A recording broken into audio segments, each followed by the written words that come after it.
I'm going to do this since it's just two of you. I'm just going to have you. We can draw lots. We'll just, rather than draw lots, we'll just do this alphabetically. So Carolyn, you'll go first, and Tom will go. So once again, we start right now with our opening statements. Thank you very much for coming. This is working? No. It's not working? Hold on a second. So you can figure this out. Is this one working? Numerous with extension. And you want to get a time? Okay, there's lock screen buttons. And there's one with the link. It's on. It was working before. Yeah, hold it close to your mouth. Is it on now? It's on. Hold it closer. I think they were prompted by the voice. Is it on now? Yeah. Mhm. Okay, we hold it close. Mhm. Can everybody hear? It doesn't feel like it's on. It is. It is. It's on. Oh, maybe it's on. It's on. Yes. I just want to say that this indicates that they're in the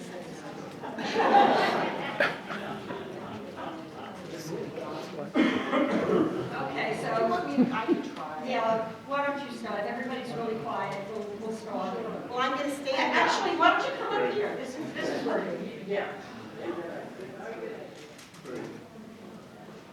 Thank you very much for coming.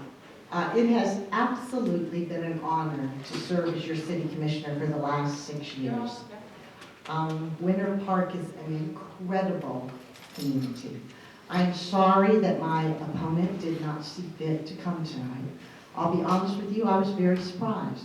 Those of you who might have attended the Rollins Forum last night, there could not have been a more civil and enlightening exchange. It was absolutely not an environment where anyone could have felt intimidated. I thought it was very nice.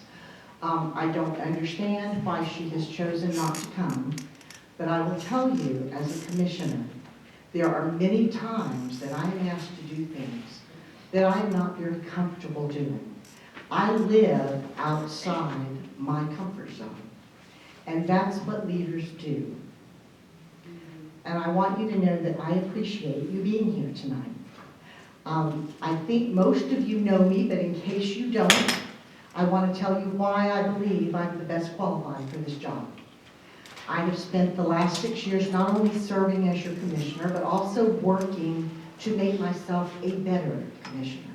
I have taken every class I could take from the Florida Leader Cities.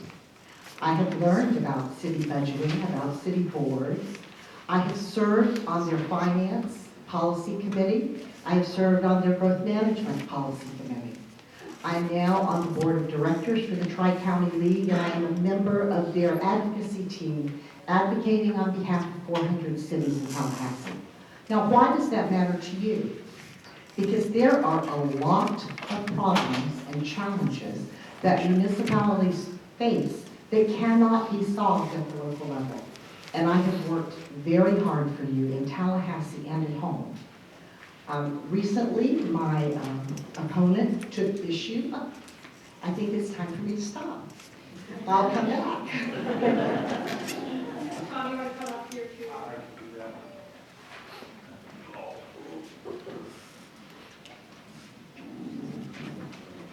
And again, thank you all for being here. My only comment is actions speak louder than words, and I'm just going to leave it at that. I'm Tom McMacken, and I've been your city commissioner for the past 4 years. For those of you that don't know me, I've served as chairman of 4 different boards within the city: planning and zoning, tree preservation, historic preservation, and the public art board. I'm also on the Winter Park Autumn Arts Festival committee. I've been there for 25 years. I'm a member of the Chamber of Commerce, and I'm on their membership committee. I'm also a member of the Orange County Action Board that deals with poverty and unfortunate individuals within our city.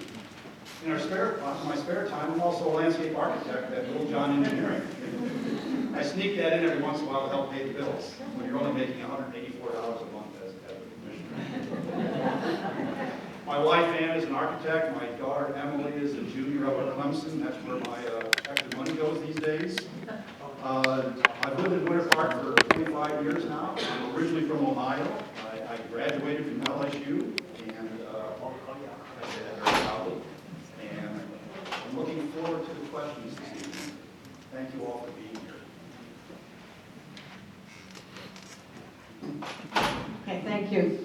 two microphones were out. Check one. Check one. It's all in the wrist. Check one. Check one. Okay, they're all working.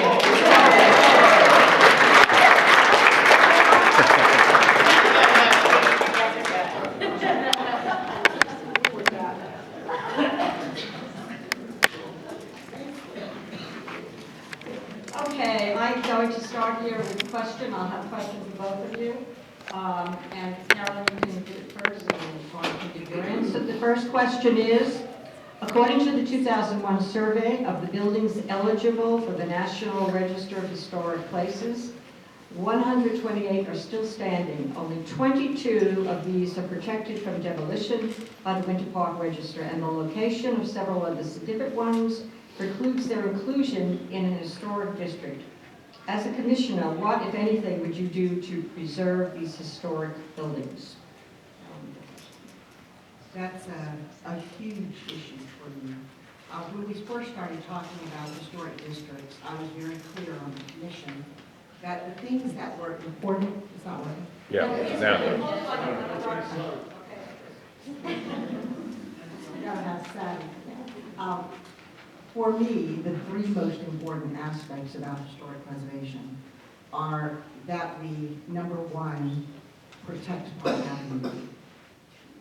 Number two, that we do everything we can to incentivize through ad valorem or otherwise incentives for those 130 so truly historic properties in Winter Park to be placed on the historic register. And lastly, that any neighborhood who chooses to be a historic district has a vehicle, a fair, democratic vehicle in place to allow that to happen. Thank you. And the question dealt with homes that were outside of historic districts, that were individually I said designated. 128 are still standing. Only 22 of these are protected from demolition. That's the question. And they go for that. I share that view. I wish the city had means in which to incentivize these. I think education is probably the biggest tool. Most of these homes that are historic are very expensive homes, and for the city to get involved in a tremendous amount of incentives, I don't know that we can afford that in a realistic way. But I think the main thing we can do is help educate and encourage these people to at least put them on the registry. They are historic. There is a market for those. People come to Winter Park because of its character, because of these homes, and there is a market for those homes. So I believe that is the primary way in which we can save these. All right, the second question, and Tom, you take this one first. Do you think Winter Park taxpayers should vote for a $30 million referendum for new library, civic center complex? Please explain your position. Yes, I do. And I speak of that not as a commissioner, but as a private citizen. Our goal as the commission was to get the issue on the ballot. And it's a very important issue. It's a $30 million issue. It involves new library. I'm very enthused about that. You know, I even hate to use the word library because what is being proposed is so far removed from what we currently have that it's going to take us into the next century. So I'm very encouraged to vote for that. I'm a strong proponent of that as Tom McMacken, private citizen. It's not going to be a commission vote. It's going to be your vote. I encourage all of you. There's several websites out there. Please be informed. It's an important vote, and I think it's going to be a long-term benefit to our city. Do I think the residents should vote yes or no? I would not enter that territory. Personally, from my perspective, the most important aspect of the new library is that we do not sell the existing premier piece of property on which our current library sits. That is my number one priority. And beyond that, quite frankly, I'm very flexible. I dare say that 50% of the people who will be voting for me on March 15th will vote yes, and 50% will vote no.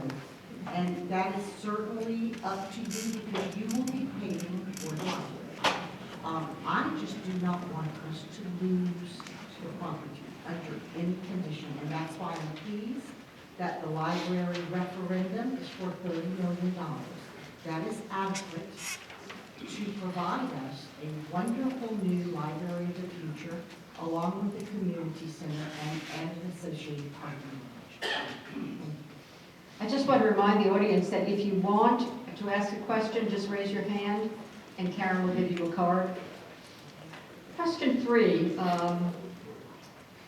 Traffic congestion is a mounting problem in our area. What opportunities do you see for improvement of traffic flow in Winter Park?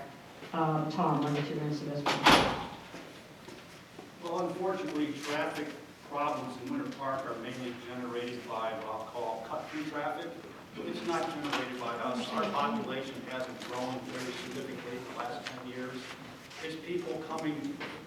We suffer from geography. We're in a place where people want to go to get to someplace else. Now, to solve that, we're going to have to deal on a regional level. I mean, there's the Regional Planning Council, there's Metro Plan Orlando, there's FDOT, there's Lynx, there's Sunrail. All those entities have something to say about traffic in Winter Park.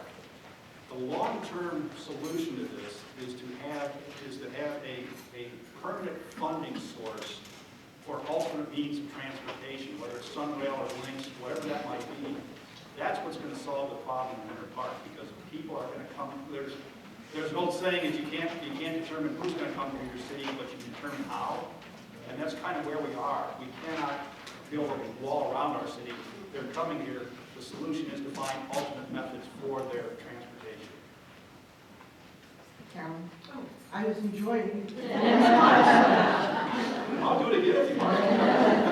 Tom and I disagree on a few things, and we agree on a few things. And this is one that no doubt we agree on. Truthfully and thankfully, John Micah has initiated at the federal level a program to try to bring a test pilot program here to Winter Park to 1792, which will give us adaptive signalization.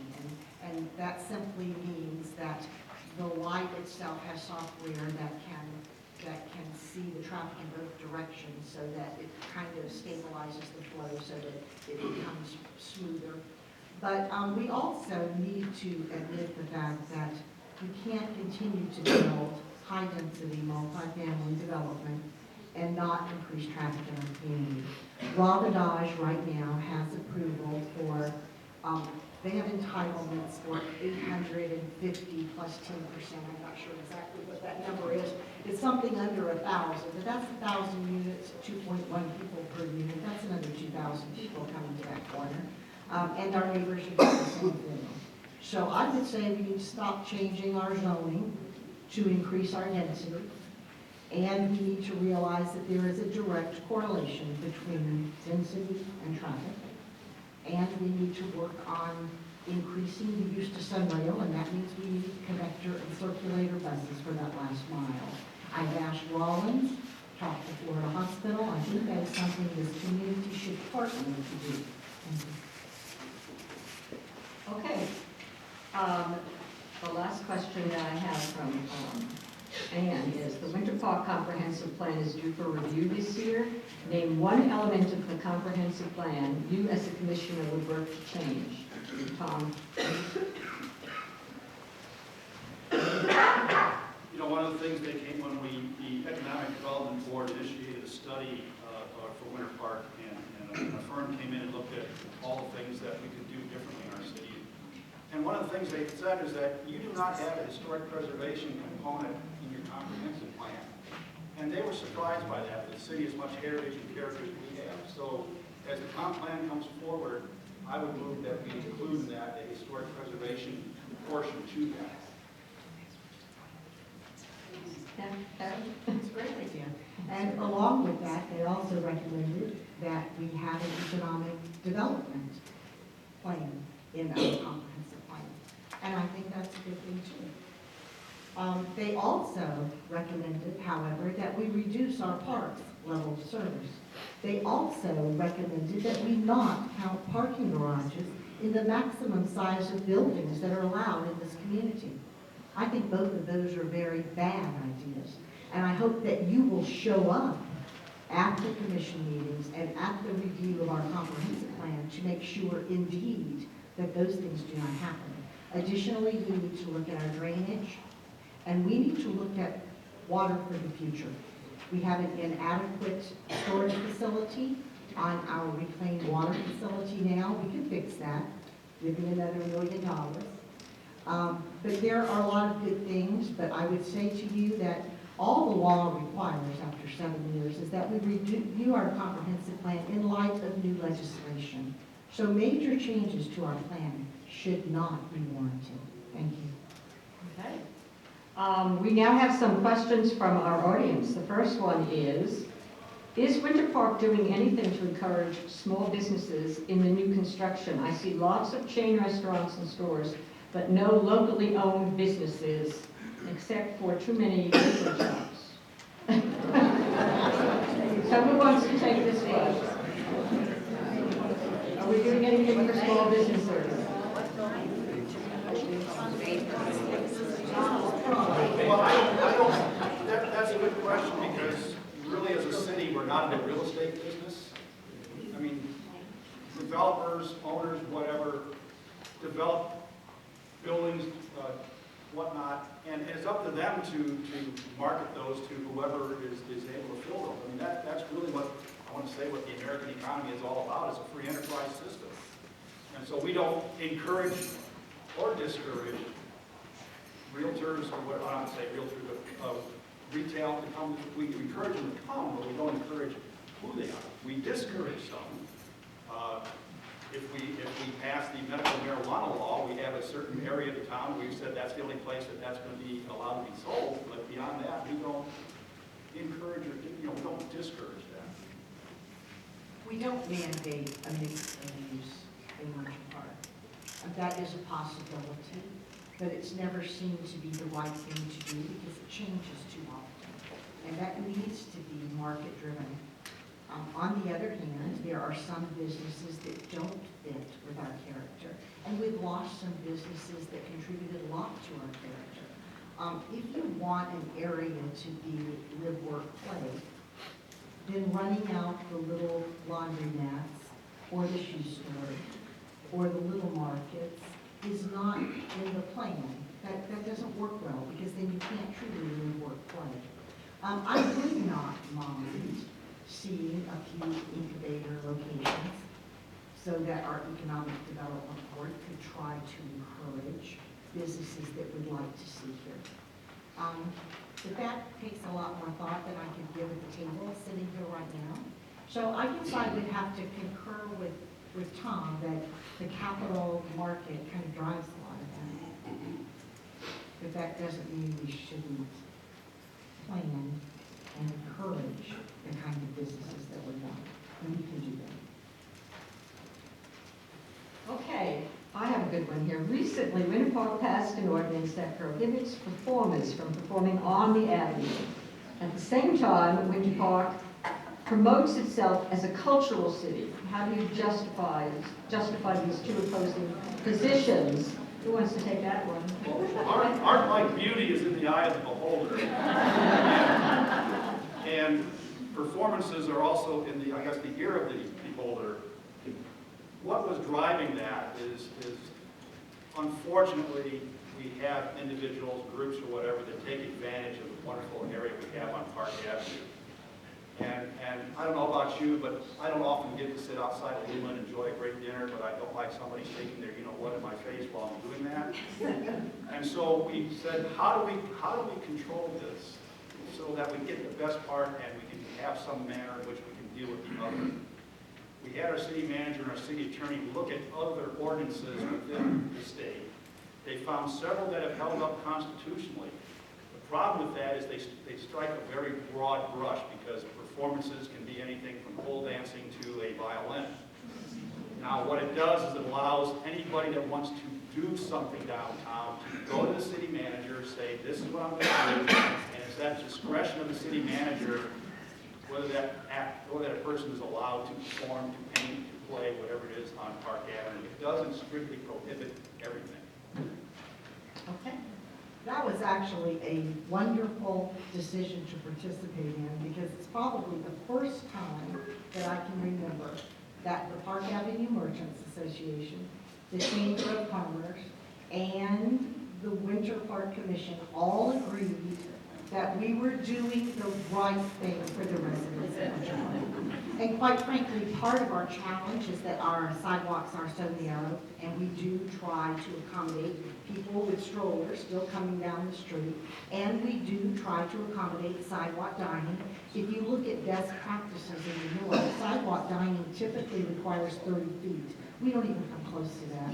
So when we start trying to add sidewalk dining, performers, dogs, and people, things get a little bit out of hand. So I don't feel badly that we've asked them to move 22 feet across the road. We didn't ask them to go home. We didn't ask them to start singing. I'll tell you, when I was in England, I stopped and talked to every one of the performers in the tube, only to learn that those are very coveted positions. They are permitted, they audition, and they wait almost a year to be able to perform there. I came home and wanted Rollins to do it. Oh, I've got the stop sign. I wanted Rollins to do it for us, but they said it was against people's rights in the United States, so we had to do what we had to do. Okay, more questions. What is your view and plan to support taxing, to keep single-family communities, I guess to restrict rezoning so that single-family communities can be put in here instead of high-density communities? Does that make sense? The first part didn't, but the last part does. What am I going to do to ensure that we stay a single-family home resident? Yeah, what is your, Residential community? Well, I'm going to vote no. It's that simple. It's that simple. You need to, if you want to remain a single-family home community, then you must elect people who have enough backbone to vote no. And you take a lot of heat for voting no in this town. And it concerns me that if we can't show up for the debate, will we be able to vote no? And sometimes it is essential. I have voted yes for many things that have brought great beauty and elegance to this gracious town. I have voted no at every time someone has wanted to reduce the size of our single-family homes or cover more pervious space, not allowing the aquifer to recharge here and the trees to grow. So I simply say to you, it's very easy. We have zoning in place. Don't change it. any comment? Tom? You know, you get in trouble for voting yes sometimes, too. But on the side of that coin, I concur with Carolyn in the context that the easiest way to keep your single family is to keep your single family. And that's a pretty straight way to go about it. So I think we've committed ourselves. There's been some occasions where I have voted for multifamily, and I felt that was appropriate at the point, but for the most part, we voted keep single-family residential zoning as single-family residential zoning. And that's a pretty straightforward answer. Well, I should clarify, I may have voted once or twice along the way, but it doesn't come to mind right now. But I will leave you with the idea that if I thought it wasn't the right thing to do, I'd still do it. Excuse me. Okay. I thought I'd clarify. Okay, how can the incumbents justify their vote to give $1 million to the Dr. Phillips Center and nothing to our own Winter Park cultural organizations such as the Bach Festival or the Apollo Checkers?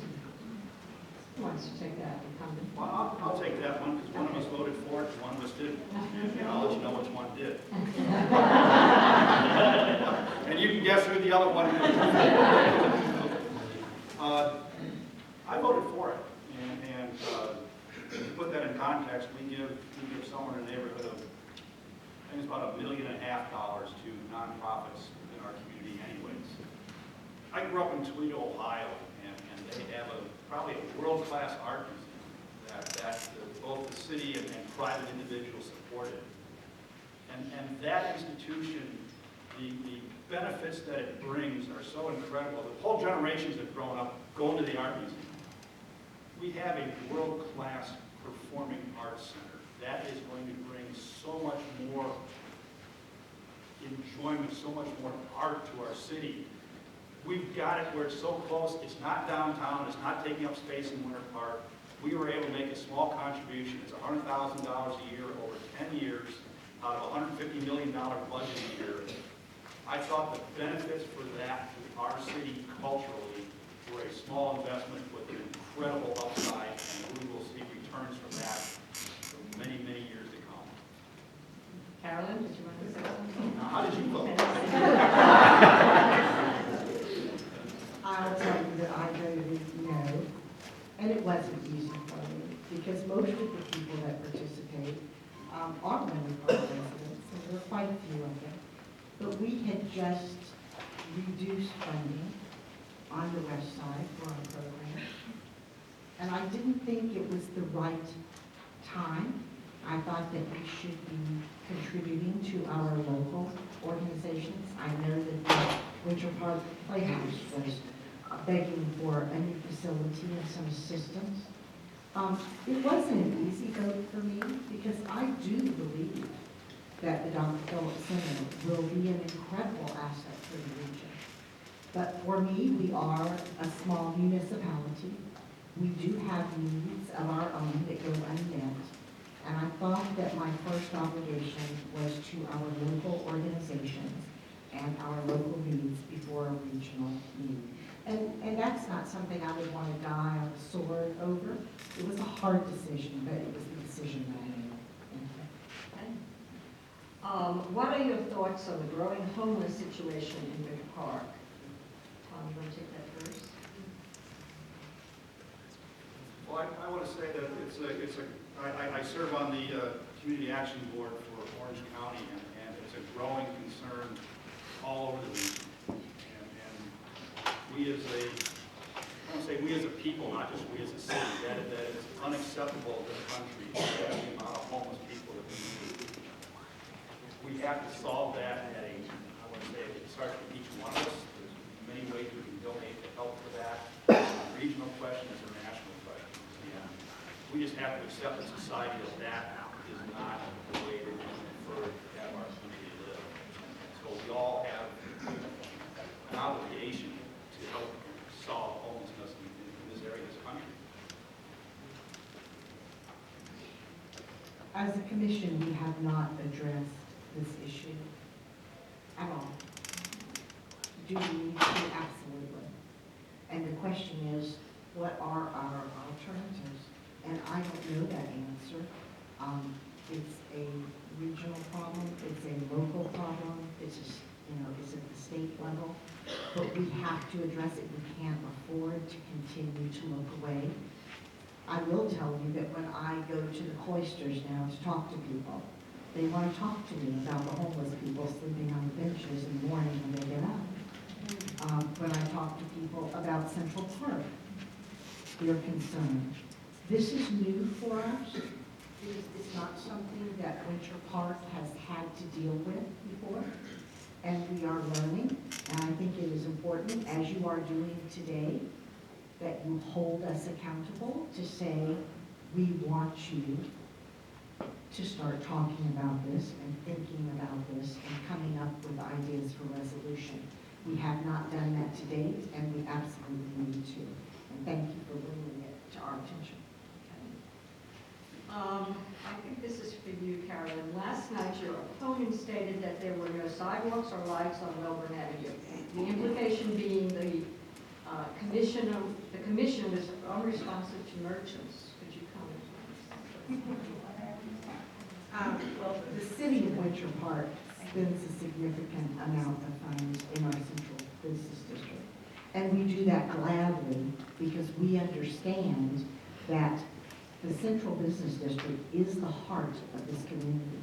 It does indeed establish the values of every one of your homes.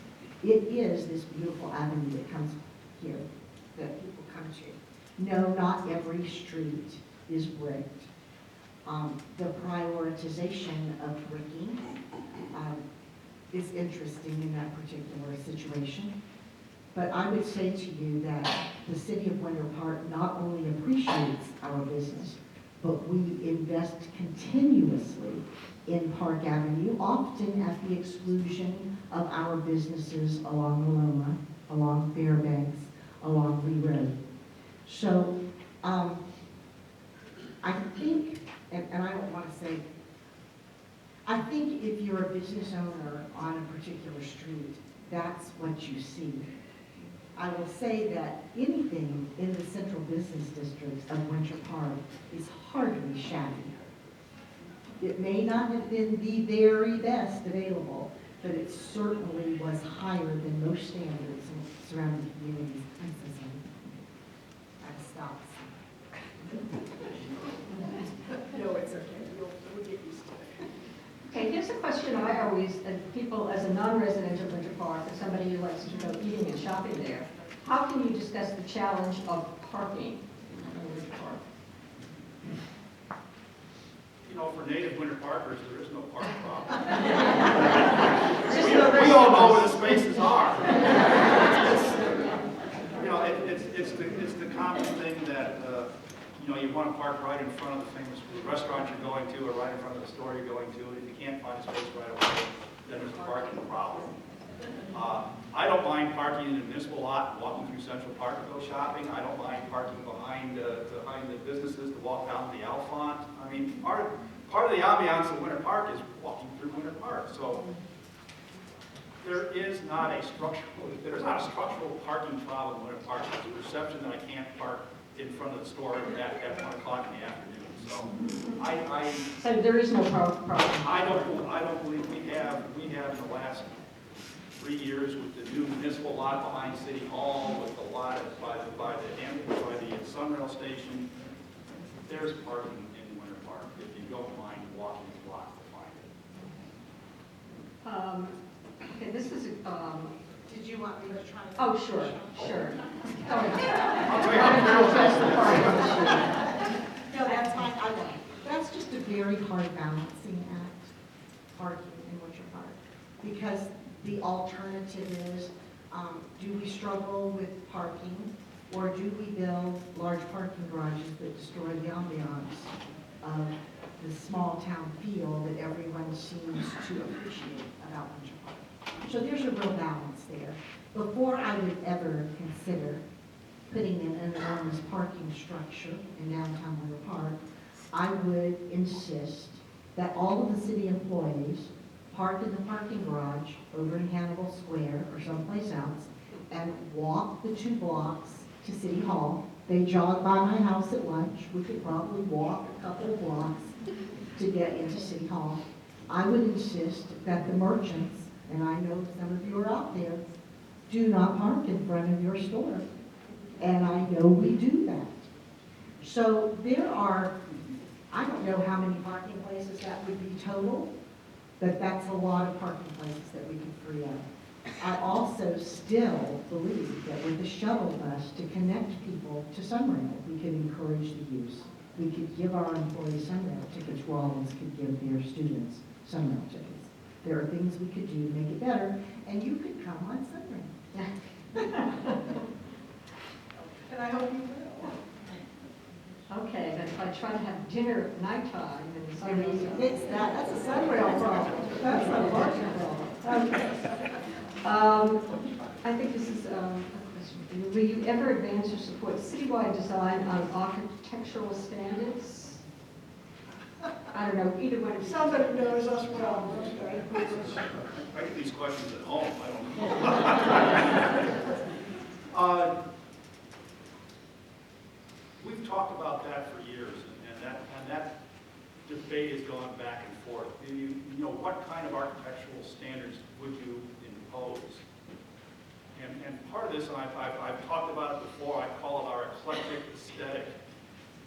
You couldn't recreate Park Avenue with architectural standards. Now, we can put some, you know, how there are certain design principles that you can apply to buildings. But I've always shied away from pure architectural standards because we are who we are because we're so diverse. There aren't monoculture subdivisions in Winter Park. I don't care where you go, it's different everywhere you look. And that's part of the charm, that's part of the character of this place. There's some size things we can talk about, there's some density things we can talk about. But to say everybody has an orange door or a blue window or something, I'm just, even though I'm in the design field, I really appreciate the eclectic nature of it, what gives it its character and its charm. And I am a huge advocate of architectural committee review.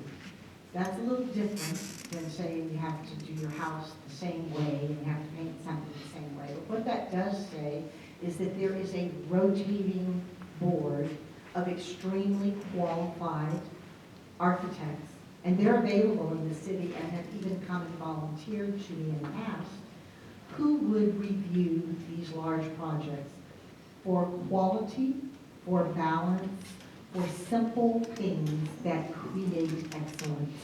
Not to demand a certain color or like Coral Gables, the tile roof, but instead say, is this a quality building and does it contribute to our hard-earned reputation as a community extension? I think it is time for us to admit that people are making money here. Many of them are not building for themselves. They are coming in from other places, and they are using our property to make money for themselves without regard to what they leave behind. And it's time for us to demand excellence. All right, I guess this is for you, Carolyn. If the referendum passes and the city is to keep the old library site, what do you would envision for that property? It would be presumptuous of me to tell you what that property should be. It would be fair of me to at least give you ideas of what I might see as acceptable, since I get to vote. Whatever gets done on that property needs to have at least the same amount of green space and trees that it does now. When you drive to Winter Park from the airport, that is the first thing you see. That piece of property is the first sign of our central business district. And I want it to always remain a municipal piece of property. Could we land lease it? Of course we could. Could we use it as city hall? Of course we could. Could we make it an art museum or a cultural institution? Of course we could. There are many things that would be acceptable. But the real question is, what do our children's children need when they're downtown? I want them to have the land. Tom, you want to answer that one?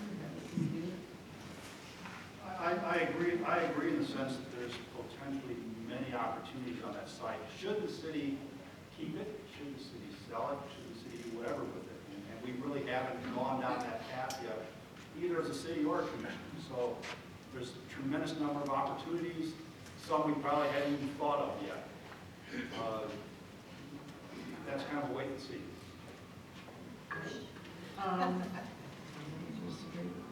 Last night, I wasn't Carolyn, going to say that publicly. I don't mind.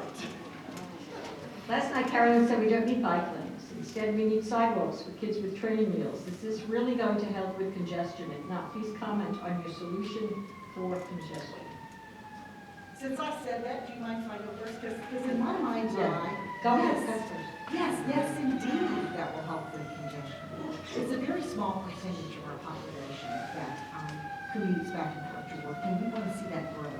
And I can tell you, when you live in Florida, are you going to opt to ride on a 10-foot wide trail under a tree, or do you want to ride along the edge of Lee Road or 1792? To me, I don't think that's an issue of age. I think that's an issue of safety. Someone was kind enough, I don't know if you're in the audience, to share with me just this past week, I guess Orange County or Orlando One, in their Sustainability Complete Streets program, they talk about safety. And the number one safe bicycling route is on a wider path off of the main roads. So I'm 100% advocate of people riding their bikes to work, riding their bikes to Sunrail. I hope we have bike paths that connect all of our neighborhoods to Sunrail. I think that's important. I want people to be able to ride their bikes downtown to Winter Park Village. So for me, that's what I had in mind. I want those people to bike to work. Okay. Would you have a comment about? I'll agree with Carolyn. I think the misconception is that bike lanes, bike paths add to congestion. And they really, properly designed, they really don't. So I think that's somewhat of a misnomer. Okay, at times it feels that Rollins College has an undue influence over the city of Winter Park, more influence than citizens or neighborhoods. Please comment. I've never experienced that undue influence, so I wouldn't be a fair person to comment. I will tell you that all of our institutions, whether it's Florida Hospital, whether it's Rollins College, whether it's the Morris Foundation, whether it's the Edith Bush Foundation, all of those institutions are well respected within our community, and they bring a great deal to the table for our community. I have never personally experienced any pressure from any of them. I have certainly shared in vision and the things that they have brought to us. I have found that to be positive. Is there a point at which it becomes residence versus institution? I have not seen that yet. So for myself, I'm pretty comfortable with where we're going. Thank you. I've not seen any undue pressure. I think part of the perception is the fact that many of those institutions do so much. So they always seem to be doing something in our city, and that may give the perception that there's undue pressure. Whenever you have, I spoke about this last night, whenever you have those different uses, you have a college or a hospital that borders a single-family area, there's always friction there. I mean, it's just two different uses, and at those points where they connect, there's always that edginess to it. But I have never experienced any what I would call undue pressure from any of those institutions that Carolyn mentioned to sway one way or another. Okay. And I wonder if maybe that if the person that asked that question wants to submit an addendum. You know, I don't know who was the person who asked the question about undue You don't influence have by to tell us, Rollins but if you want College. to If you submit want to something, stick I'll bet we don't understand the question. No, nobody wants to acknowledge it. Nobody wants to ask the question. All right, so much for that. Okay, and if anybody else has any questions, you know, we're going around collecting them. Can I speak both speak up a little bit? Or can you not hear us? A little bit more into the microphone. Okay, yeah, the microphone, you really have to speak into it. What, if any, progress has been made in efforts to control the ultimate use of the Winter Park Post Office property and its relation to our Central Park? I'm going to take the pessimistic view on that. I think someone else will take the optimistic view on that. We're dealing with the post office. Enough said.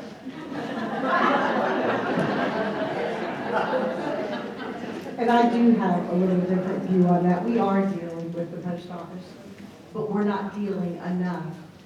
A few years back, we spent a great deal of effort. We had a federal lobbyist who was working for us very seriously and very committedly to acquire that property. At that point in time, we weren't getting a yes, let's go answer, but we were getting discussion, and we were communicating, and we were establishing a relationship. I was the representative at that point in time. A couple of years ago, the commission voted that instead of having me as the representative to continue to work this, they would do it as a commission. And quite frankly, Tom, since the day we voted to do it as a commission, I haven't seen us do anything. And if I'm wrong, you help me. No, I Okay, don't. all right. Don't So- worry, I'll jump in if you're... But I would say we need to refocus on it. We used to have it on our capital improvements plan, and this commission has removed it. I would like to see it on the capital improvements plan. I would like to see it seriously lobbied, and I would like for us to pursue controlling that property. Not wanting the post office off, I have no interest in that, but controlling the property. And thank you, whoever asked that question. I have almost forgotten myself how passionate I am about that.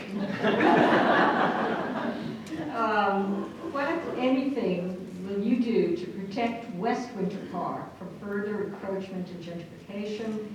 How will you protect West Winter Park if you protect other areas of Winter Park? Well, I think there's two parts to that, and we discussed it earlier with the zoning. You know, the best way to maintain a single-family neighborhood is to keep a single-family neighborhood. I think the other question becomes a gentrification question. And I have to say that there's a lot of neighborhoods in Winter Park that are going through that. The house next to me used to be a one-story ranch. And now it's a 4,000 square foot, 2-floor. That is gentrification. Someone with more money came in, bought the house, tore it down, and built a brand new one. That happens on the west side. The biggest protection we can give is to keep our zoning the way it is as single family. And that's what preserves neighborhoods. And you know, I'm committed to doing that as I have been in the past.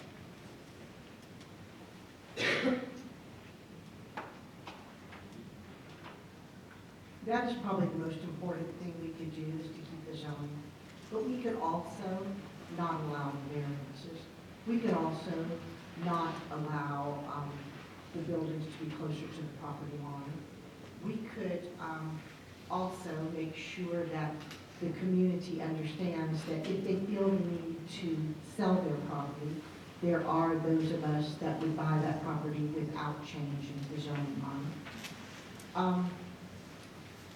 We have an affordable housing linkage fee that the city of Winter Park is no longer collecting, but certainly that affordable housing linkage fee could be used to procure lots on the west side when people feel they must be sold. And in that way, we could actually keep them from going, out onto a bigger market that has other ideas. But I think the zoning is critical. I think that's the thing that Tom and I see eye to eye on all the time. But then I think the variances we could be more guarded about also. Thank you. Okay, here's a budget question. What are the budget plans so we can pay $500,000 a year to Sunrail in 5 years? What will we have to give up? Well, first of all, fortunately, we negotiated a contract that said if there's not a permanent funding source for Sunrail, the city of Winter Park can say, thank you very much, we no longer want to participate. So we, of all the cities that are signed up with Sunrail, have that option if it comes to the point and there isn't a permanent funding source, we can say, thank you, we don't care to have the train stop here. Hopefully that doesn't happen. As I talked about earlier with the regional transportation issues, this region has to have a permanent funding source for alternate means of transportation, whether it's Sunrail, whether it's Lynx, whatever it might be. And without that, we're going to be in a world of hurt. What would we have to give up? Well, where do we start? We usually start with the things that are amenities and not health, safety, welfare issues. It's normally the parks. It's the things we all take for granted. We wouldn't need police or fire because we need to maintain those, but it would be the amenities in the city that we enjoy would probably be the first thing we have to give up. And I'm hoping in the few years we have to figure this out that we're going to be able to do that, not only as a city, but as a region ourselves. Two important things about Sunrail, and I still have blood-stained clothing to show for this, but I'm very proud that we actually reopened the contract and negotiated a cap on Winter Park's exposure to Sunrail operations and maintenance. Your exposure now is something under $400,000. I can't remember the exact number, someplace between 350, 375. We capped it. Now that doesn't include liability. That's an open question still. But we do have a cap on your Sunrail exposure. We also instituted the discipline that said that Winter Park would start putting aside funds every year, like a few years ago. So every year we're increasing the amount that we set aside in our budget, and we hold it all year long as if we were having to pay for Sunrail. So by the time we get to Sunrail, if we continue to instill that discipline, which I hope we will know how to manage our budget around the Sunrail contribution. Okay, this is for both of you. In lieu of the fact that your opponents are not present, what are the basic differences in your philosophy between you and them? In short, why should we vote for you?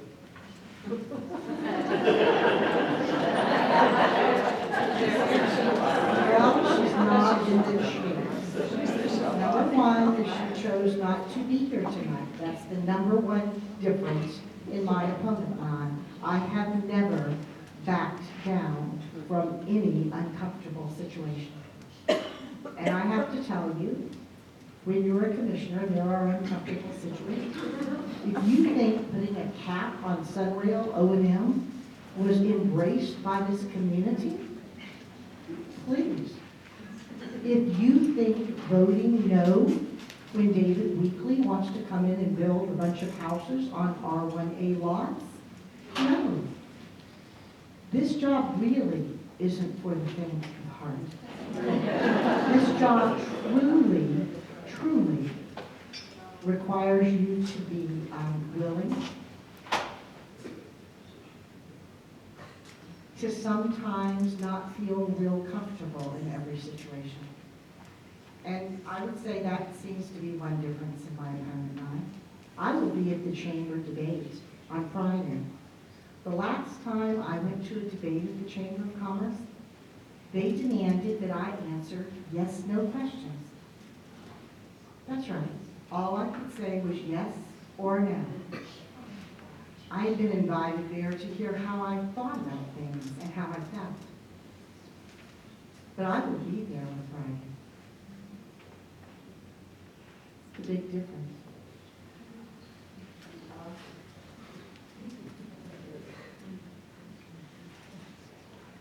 You know, I said this the other night, and they say it takes a lot of courage to stand up to your adversaries, but it takes even more courage to stand up to your friends. And over the last 6 years, I've had to do a little bit of both. And I see a lot of friends out in this audience. It isn't easy. This is an easy audience tonight. When you stand out here with this many people and it's an unfriendly audience, it's a whole other story. And I think that's the biggest difference, is that I've always been willing to listen to both sides, to evaluate each project, each issue as it came before me. I tell people on Sunday afternoon, I turn off the TV, I turn off the computer, and I sit down and I say, all right, here's all the information in front of me. What is the best decision for the citizens of Winter Park? I don't do blogs. I don't accept contributions from outside organizations. I am a citizen of Winter Park, and I believe that I act in the best interest of all the citizens of Winter Park. And I think that distinction is very, very, very clear. Thank you. I really appreciate the fact that you're here, that you've answered the questions. We'll now have our closing statements. And Carolyn, you go first, and we'll end with Tom. Well, I actually didn't have an opportunity up front to tell you about why I'm the most qualified. I do spend a lot of time for the city of Winter Park. I have learned that it takes a lot of commitment. It takes a lot of personal learning, preparing to make the best decisions that you can. It takes compassion to understand what our community is going through.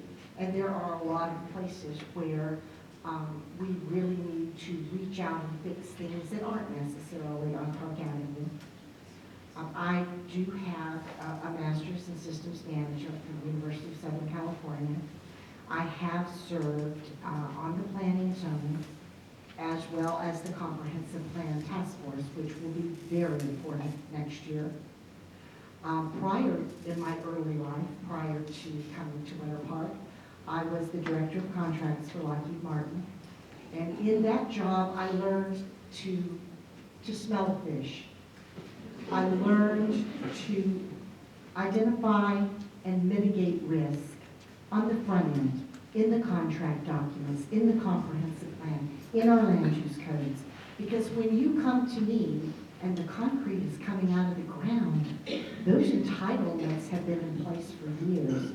So when I try to get you to come and learn about the comp plan or come and talk about the comp plan, take a pass on your bridge game, because that's when you're gonna make a big difference.